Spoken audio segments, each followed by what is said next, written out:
दाइ हजुर यो कुवा हो त अब गाउँको कुवा त होला नि यो त्यही त अनि यो कुवा चाहिँ अब त लोप भइसक्यो अनि तपाईँले चाहिँ कस्तो लाग्यो दाइ यो कुवा देखेर मलाई त्यहाँ एकदम स्पेसल लाग्यो पानी पनि साह्रै मिठो चिसो पानी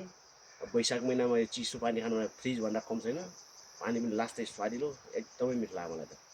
अब यो हाम्रो कुवा त लोप भइसक्यो अब आउने हाम्रो नयाँहरूलाई त कुवा त अचम्म लाग्ने भयो त दाइ उनीहरूलाई त कठा हुन्छ यो त्यही त अब यो पानी एकचोटि खाएर हेर्नु त कस्तो रहेछ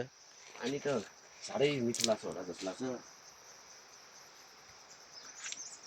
आहा पानी एक भाँडा खान सक्ला यो खाएर हेर्नु न तपाईँलाई कस्तो हुन्छ ओहो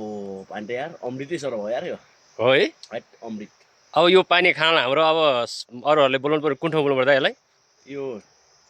इन्द्रदहको फेदीमा जस्तो लाग्छ प्लस यो झाँगाझिटी एरियामै पर्छ यो अब काठमाडौँवासीले त यो पानी त अब सम्झिने मात्रै भयो त दाइ उनीहरूले सम्झिने होइन के अरे उनीहरूले छुन पनि सक्दैन अब उनीहरूले त बोलाउनु पर्यो यो खुवाको पानी त्यसै बसिरहेछ अब खुवाउनु पऱ्यो नि दाइ हामीले त अब कुवा भने के हो भने बुझाउनु पऱ्यो नि दाइ नामले मात्र सुन्छ होला तर ध्यान चाहिँ अलि लोभै भइसक्यो आजभोलि नाम त कुवा इदार भनेर सुन्यो होला नि अब यो हेर्नु त अलि टाढै आउनु पर्यो त्यही त अब यो कुवा त अब यसो हेरौँ न कुवालाई मूल दामी पाइन्छ हेर्नु यही माथिको मूल हो नि दाइ हाम्रो ऊ मेन ऊ त्यहाँ ऊ त्यो त्यही हो। सानो छ त्यहाँबाट आइरह्यो यहाँ जमेछ उम्, अनि यताबाट कतै आइरह्यो होला मेरो विचारमा त्यहाँको मात्र होइन होला यो पानी जमेछ साह्रै मिठो पानी आहा ल अब हाम्रो यो ठेगाना चाहिँ ठ्याक्क एकचोटि फेरि भन्नु दाइ कहाँनिर आयो भने हुन्छ भनेर ठेगाना खै यिन त यहाँ लेखेको पनि छैन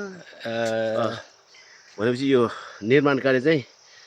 2070 3 महिना 22 गते रोज 7 शुभम निर्माण भएको रहेछ हजुर पहिला चाहिँ लठालुङ्गे थियो होला हजुर अहिले आएर चाहिँ नि राम्रो सब व्यवस्थित रूपले बनाएर चाहिँ अहिले